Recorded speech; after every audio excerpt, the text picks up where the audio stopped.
Hey guys, Tyler here, and thank you for checking out this video. And this is a special series requested by you, my viewers, which is going to be complete breakdowns and walkthroughs of my latest Marksman Hunter runs. So all my build information will be on the screen right now, but don't worry if you did miss out on that. All that information, including strings to my build, will be found down in the description of the video.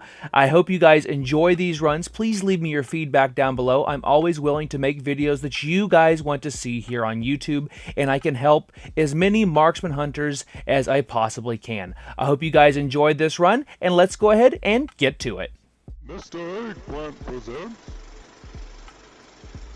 And we are checking out the next key in this series, and this has been the key that Teach has been very anxious to see for quite some time. I think this key is about three or so weeks old now, and this is going to be a +24 timed Black Rook hold.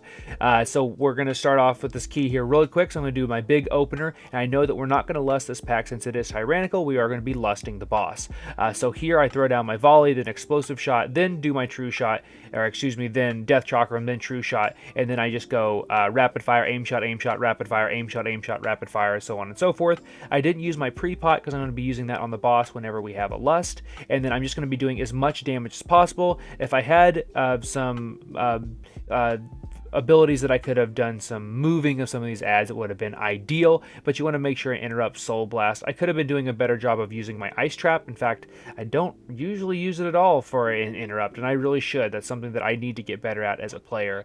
But really quick, just looking at this group as I use my turtle there to survive, we have one pug, which was from the atal'dazar that we did earlier in the day, and that was Dark Jester. So I actually get Dark Jester killed a bunch in this, so shout out to them if they ever check out my videos. They did an amazing job, and I could have easily tilted them off the face of the earth, so I'm glad they stuck it out. But we're trying to take on the Waycrest mini boss here, and they are going to take a lot of us out here. Just want to interrupt those soul blasts, and then I do end up getting hit by the circle there. I thought I was going to be out of that, it was going to get moved in enough time, but it wasn't. But this pack does take a little while longer than I had anticipated, but again, this is a 24.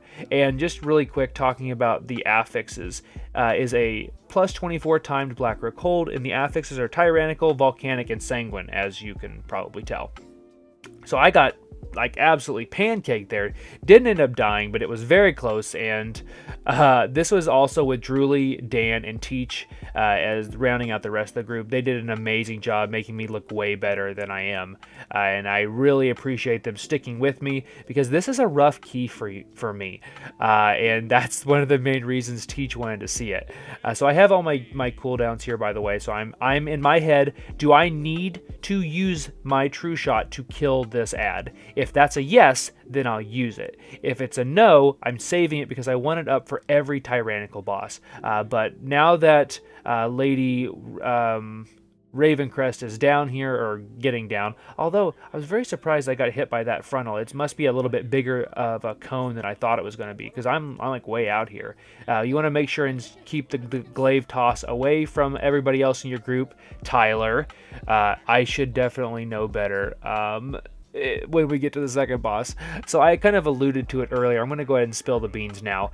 I had a very hard time with this bot, or with this key. It's not the best run, and I wanted to share this video. For one, we did time it, so we did this as the highest key that we've timed so far this expansion. So I'm really proud about that.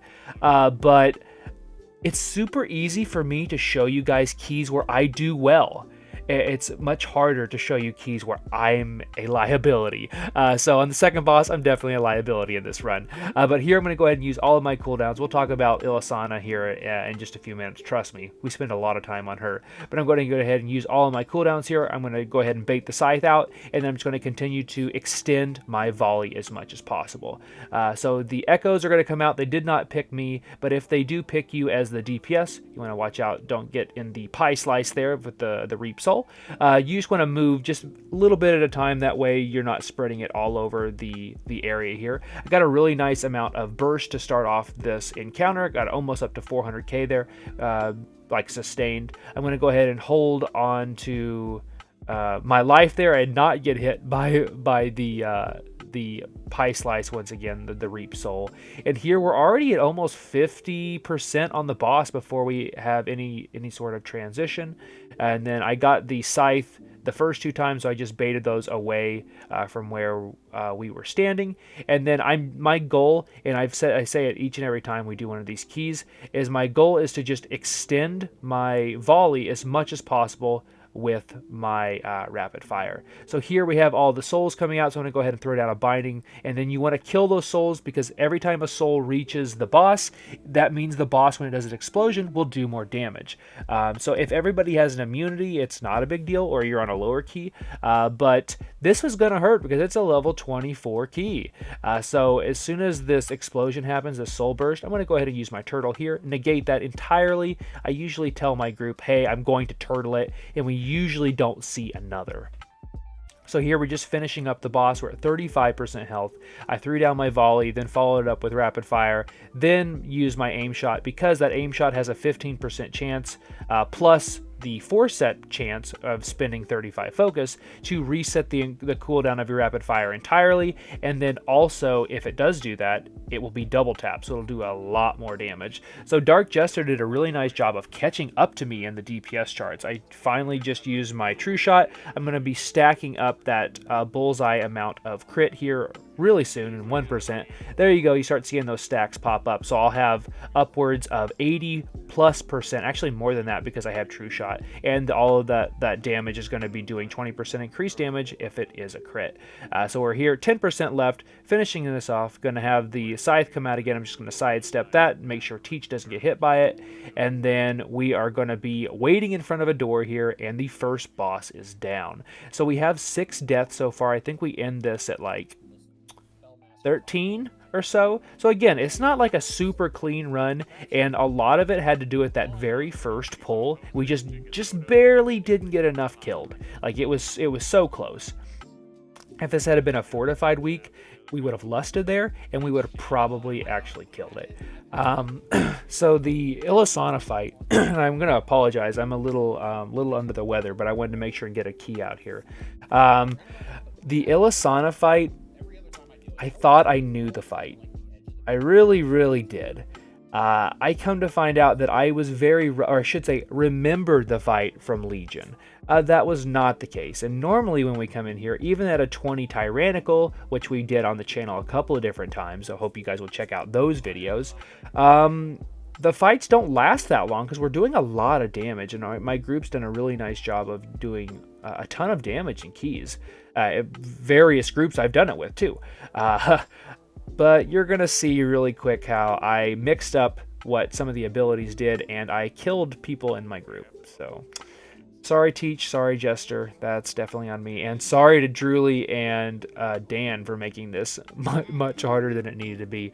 But I don't want to use my true shot here. We go halfway up, then we pick up the Rook spinner, and then we're going to go ahead and grab 3 packs, or 3 guys from this room here, or at least we have 3 now. That means I can cleave. So thank you to Drooly for that. It's always a good thing. But there I dropped all of my cooldowns. I went ahead and used true shot here. Probably should have saved it just because we're going to have a big priority pack here once we go through into the next room. I unfortunately soaked my first volcanic. I don't think I soaked too many in this key, but I'm sure rewatching it I'll say otherwise. But the champion here, he has a frontal, so you want to make sure and not be in front of him for that. And then Drooly did a really nice job of making sure we weren't dropping Sanguine where we were going. So that's why he went up the stairs there, dropped the Sanguine up there, and then came back down here.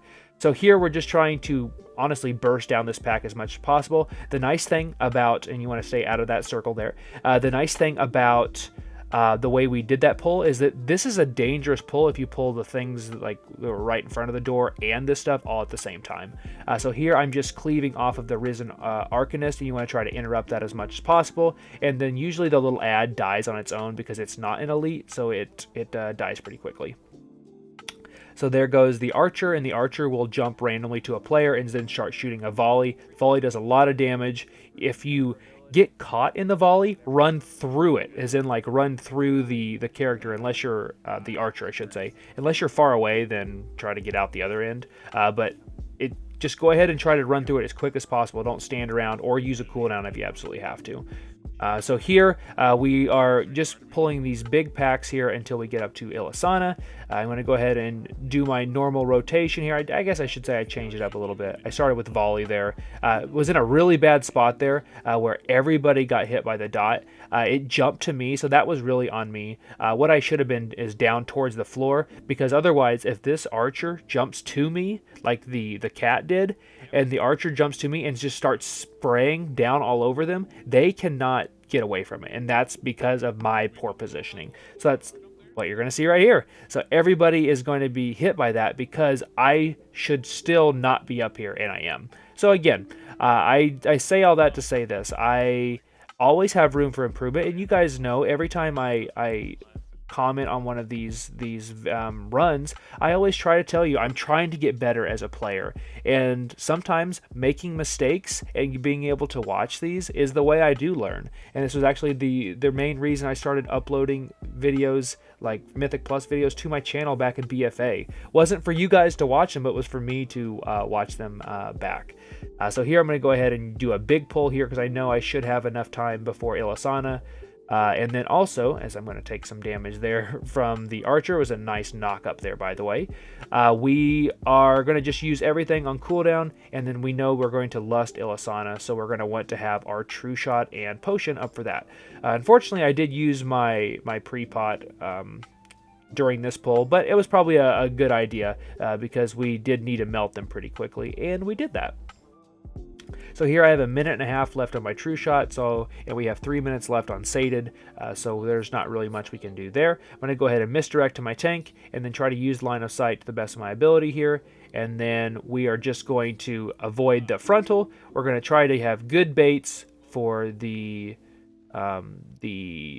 volley there, the barrage I should say, and then we got all that, and then we just want to avoid the mechanics, and then just start just absolutely annihilating something. I probably should not be cleaving off of the archer. I should be cleaving off of something that's probably a little bit more priority.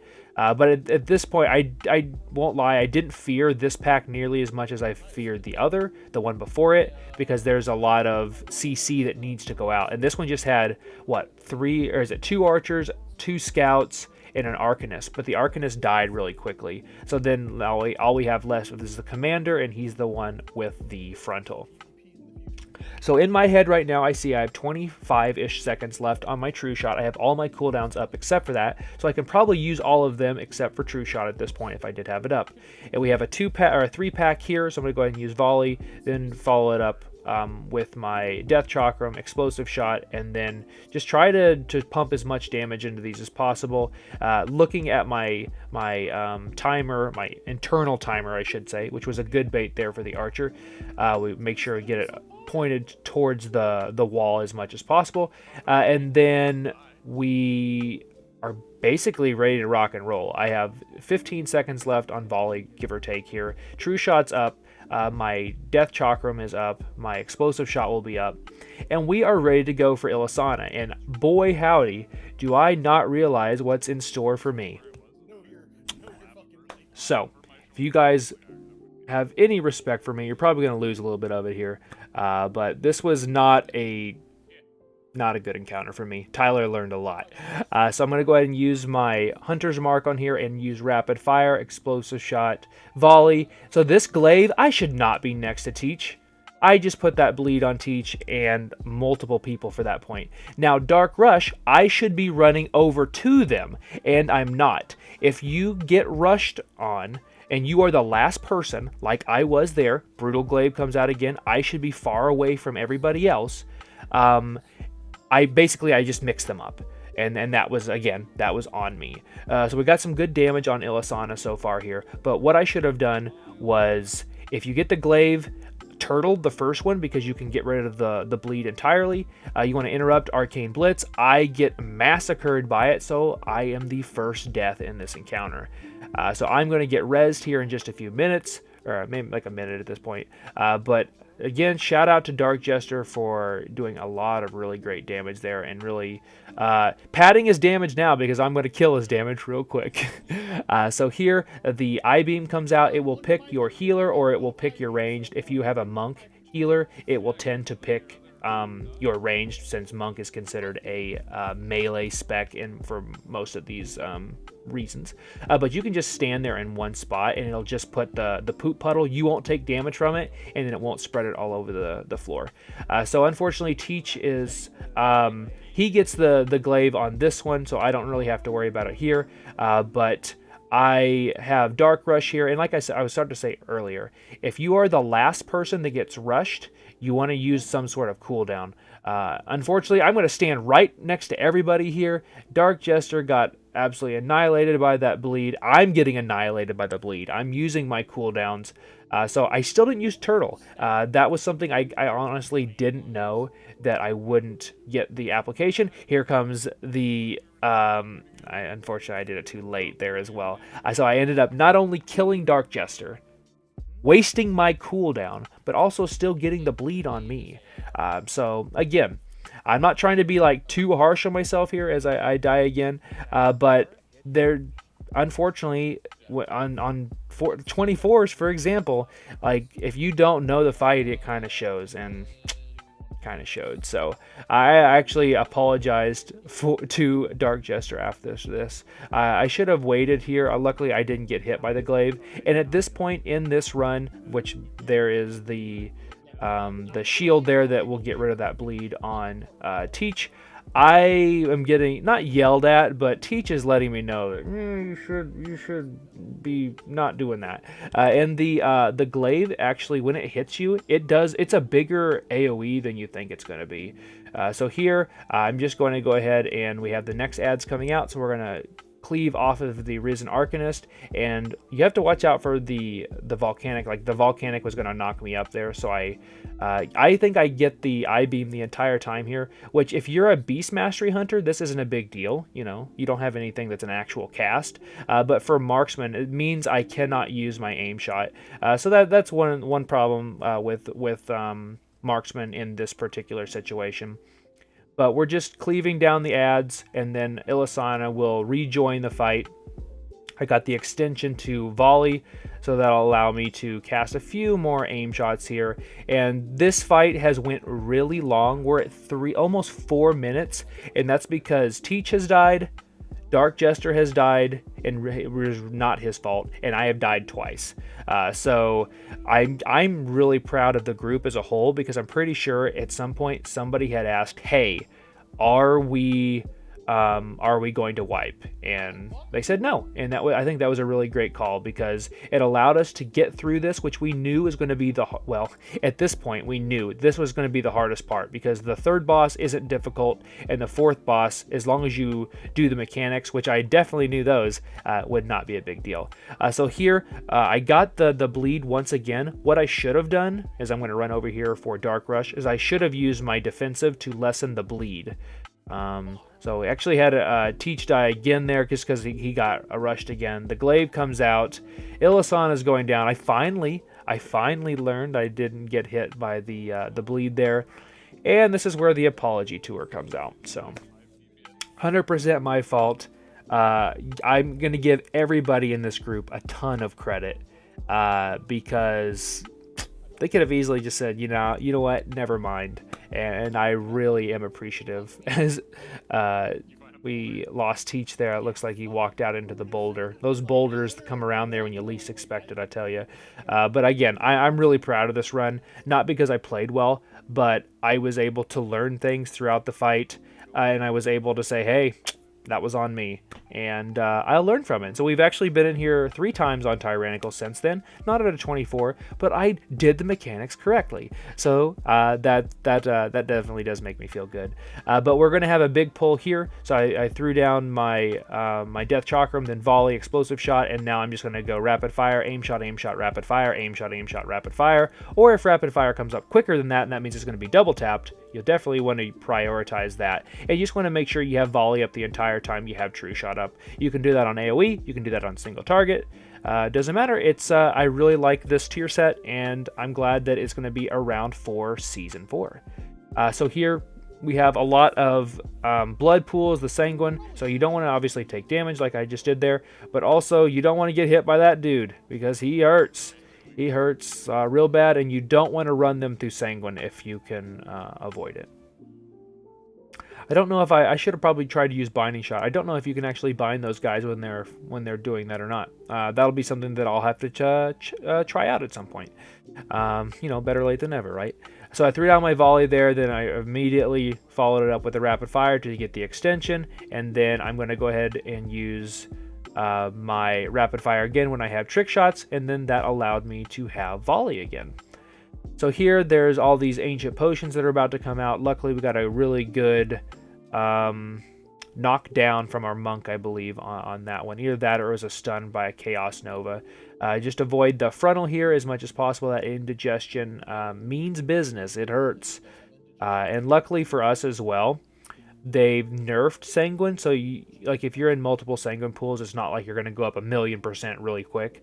And then the Sanguine pools don't last as long. So if they're going to keep Sanguine, I much prefer this version of Sanguine versus what we had in BFA or even into Shadowlands. So we have 71% of our forces. We have these Blade Lords that we're going to finish off here really quick. I'm looking at my cooldowns. Do I have True Shot coming up? Do I use it? Do I not? Do we need it? And that's what I'm thinking about in my head right now. But it looks like I don't necessarily think we're going to need it. We have these guys going down pretty quickly. And then we're going to have all of the bats and the bat lords, if you will, to deal with up top. So I definitely know I want to keep my cooldowns, because we're probably going to pull all the way to the end.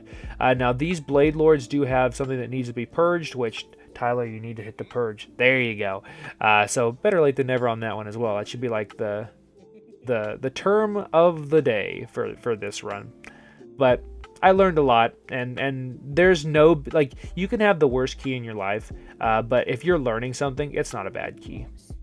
So I'm always ready to learn here, as I'm going to give myself, like, I don't know, seasickness or whatever.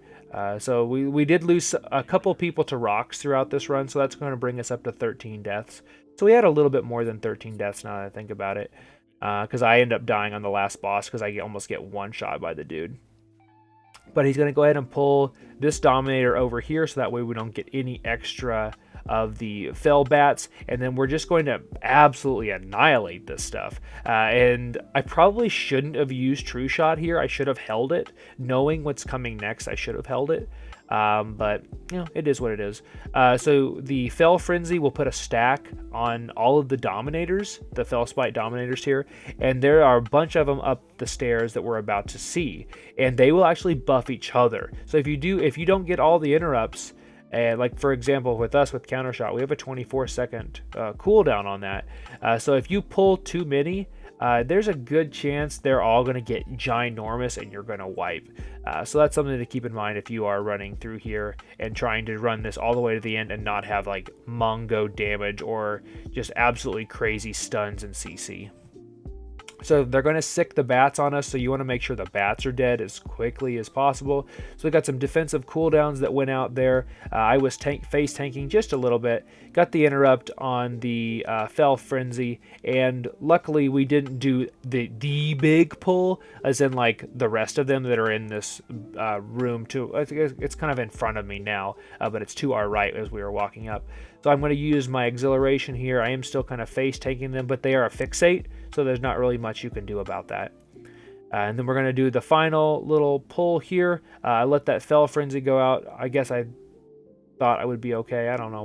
Luckily, he was far enough away where I don't think any of the others got Fell Frenzied. But I'm going to follow the rest of the group here. I should be continuing on here. I stopped there to try to do another cast, and I shouldn't have because I had bats sicked on me. So I was probably line of sight of my healer as well. I should have put down a tar trap and just ran through it. The one problem is when you use tar trap whenever Sanguine's out, it does make it kind of hard to see that. But you know, you can always use Binding Shot more. You can always use your traps more, and then that's something that I strive to get better at every time I enter one of these keys. So, all right, so Dominator's down. I'm looking at my cooldowns. Enough with the pity party. Enough of the Ilisana fight. It's behind us now, and that means we have Smash Spite ahead of us. So it's Smash Spite the Hateful. This guy seems so small in here compared to everything else. But here I'm going to go ahead and precast and then just drop all of my cooldowns, use my potion. Here comes True Shot. So aim shot, and then we'll follow it up with a rapid fire. And then the first Hateful Gaze was picked up by our tank. Then you have the knockback there. You can negate the knockback with a turtle, and that's what I should have done. Because if you negate the first turtle, or the first one, and there's I think 5 of them, you should be able to, if the fight goes that long, you should be able to, deal with 2 of them instead of 1 later on. So Dark Jester actually took that one. I don't know if he meant to or not, but I got a weird knockback here, and it's going to cost us space. So see, this is going to be a bad line, and that was unfortunately because of the knockback. So what I should have done was, if you're looking where I am right now, the left is towards the wall to the left. I should have went all the way to the right, because it's going to be a straight line from wherever that line is coming from. So here I do this one right, and we're going to have the stomp here, which I had the wherewithal to use my turtle there. So we just basically put a line on top of a line over there, and it saves a ton of room. We would be doing really well right now, except for the one line that I had left. So Dark Jester is in a good place right now. He's going to go real close to that line here in just a second. I'm going to make sure that I am not the one soaking this. I can survive it, but I can't survive 2. So here comes the stomp. I should not have been in a position where I would have go stomp into poop on the ground, because that can one-shot you. Luckily, I had some heals already on me and a little bit of a shield, but that's just something that can just help your healer out. And we're all pretty close at this point, and the Fellow to Vomit is going to come fast and furious now. So you want to avoid that, because it does damage as it's coming down, and then there's also the dot damage. But we have a full room. We have, I have used all of my defensives, so it's not like I haven't been using them at this point. So the boss is down to 30% health. We're going to have a stomp coming out in, I think, 20 seconds. So I just used my True Shot again. We have a Hateful Gaze coming out. It looks like it's actually going to be soaked by Teach. So Teach survives. Probably should have went over and helped him, because I definitely could have survived, although I probably would have died there. So maybe it worked out just fine. But I did use my True Shot, because I know we have a 2-pack that we're going to pull in the next room, but I want to have my True Shot up for the beginning of the final Ravencrest encounter. So here we have Hateful Gaze on me. Drooly is nice enough to soak that once again. A real friend of the channel here. And then we have the knockback, and I'm going to have the vomit on me. But it doesn't matter, because Smash Spite is down. Kind of a messy fight, but everybody did their job, and it worked out quite nicely. So definitely shout out to Dan and Drooly on that one. So here, this is where you're going to get the guys that like constantly scream in your face, and they do that Raven's Dive, as you see there. If you get hit by that, you will get stunned, and you'll probably get hit by another one, and then you'll die. So you cannot get hit by them. So you want to be very careful. And it's not this pull, but the next one up. There is actually, in the room, there is a carpet on the ground, and the carpet will actually be above the ground indicator when they're jumping. So sometimes you can get hit by that. So be very careful. But I'm sure if you've done Black Rook Hold, you know about it. So there comes out the ring, and we want to make sure and dodge that there. Where we have the ring that will get them out of the Sanguine. I should be on the other side of the Sanguine, because they're going to be jumping to me. So then I dictate whether they run through Sanguine or not. So that's something that I can do a better job of. Sanguine weeks are not a fun week for me, to be honest. But all things, I don't think Sanguine's going to go anywhere for War Within. So I better continue to get used to it. So I made sure I didn't get knocked up while I was in the Sanguine, because that's a double tap of epic proportions there. And then I have all of my cooldowns up. So right now I'm thinking, do I need to use True Shot? Do I not? I do need to use True Shot, so I'm going to go ahead and use it. And there is where you can see where we had the... So I actually, had that not gotten stunned, I would have probably gotten stunned it would have been CC'd by our players, I would have probably gotten stunned. So I'm just throwing down volley, explosive shot, death chakram, then using rapid fire, aim shot, rapid fire, aim shot, so on and so forth until everything is dead or I am dead. And there, I tried to die. So I unfortunately got caught on the very edge of that, and that was most of the reason was because we could not see the edge of that because of the carpet. So maybe they'll fix that at some point. So this timer, it is a really long timer in here. We are at 5 minutes left, and this is the final boss on Tyrannical. So this boss has a ton of health. He does a ton of damage. So you want to just unload on even the Raven Crest, you worthless husk. So I wish I would have had, I about died there, like I walked in and about got killed, crazy. But I wish I would have had True Shot here because we lust off the get-go. So you want to dodge the beam. The purple beam is in the first phase and the intermission / second phase. You'll see it throughout the fight. We have the glade that you can see up there to the right above my my little health bar there.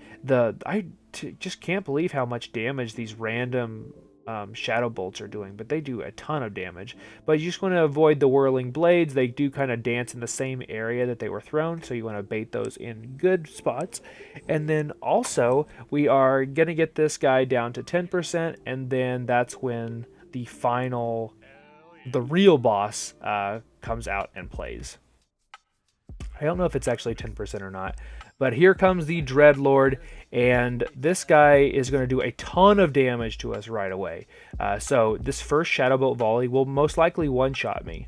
Like, for real, it'll just flat out one-shot me. So I told my group, hey, I'm going to turtle the first one. So I'm going to turtle it. Look how much damage everybody takes. Like, Dark Jester almost died. Did die. Munkadin, our monk healer, almost died as well. So you just want to avoid that as much as possible. And by doing that, it means using a hefty defensive. So now that we have our buff, we're going to take less damage, but that doesn't mean that we are scot-free. So here comes the Guile, and we have to avoid the lines on the ground, and then you just run. It's either clockwise or counterclockwise. I'm always in a different spot in the room, and sometimes I think it does change. But we have 3 minutes left to kill this boss, so as long as we don't wipe, we are in a good position. So we're doing more damage here. Stinging Swarm comes out, so if you have that as a DPS, you want to be standing in the pile. That way, because it does a ton of damage to you really quick, and it's actually going to kill me here on one of the next phases. Even though I'm doing everything right, it does so much damage. So I got Shell there or Cocoon, I should say, from our healer, because he knew I had to have it. So whenever you have your swarm out, so luckily for me, I'm cleaving off of everything, so I'm doing all right. But you want to target the swarm as soon as it comes out, and use any of your little defensives whenever you have. I should have actually used it on swarm should I have got it, because I was surviving the volleys, because Dan was doing a good job of rotating his cooldowns. But you're going to see here whenever I get one of the next swarms that he didn't have a cooldown for me, and I took like 200k or like 600k like twice really quick. So here comes Stinging Swarm. I have 1.6 million health. I took 2 ticks and I died. That's it. That is absolutely it. And there's not much I can do or he can do about that. So I guess I should have just had another cooldown. If we would have had a lock in the group, I could have used a lock rock. But even still, like, there was not really much I could have done about that. And I did have a decent amount of versatility in this run as well. I think I was at 14%, which is a lot higher than normal for me. But we got through the last intermission. We had the volley go out. We didn't take too much damage from that. Here comes a Stinging Swarm. We have cooldowns for Teach here, because otherwise he's going to absolutely get annihilated. And then I'm just going to try to finish off this key. So we're at a minute 26 right now. So we're pretty safe, but also, we're starting to look at that timer a little bit. So I have 2 big defensives here. I'm going to go ahead and use my turtle to not get the swarm on me, because otherwise I'm probably dead there. 5% left on this boss, and we are pretty much done with the highest key. that I've done this expansion. So I know there's a lot of complaining on my end, but there's a lot of stuff for me to learn in this key. I appreciate the guys bringing me along, and again, shout out to Dark Jester. Sorry I killed you so much, my friend, but thank you guys for watching. Consider subscribing if you haven't already. Be sure and follow me over at Twitch at twitch.tv/Mr. Eggplant, and I will see you guys in the next key. Thanks for watching, and thanks for sticking with me all expansion long.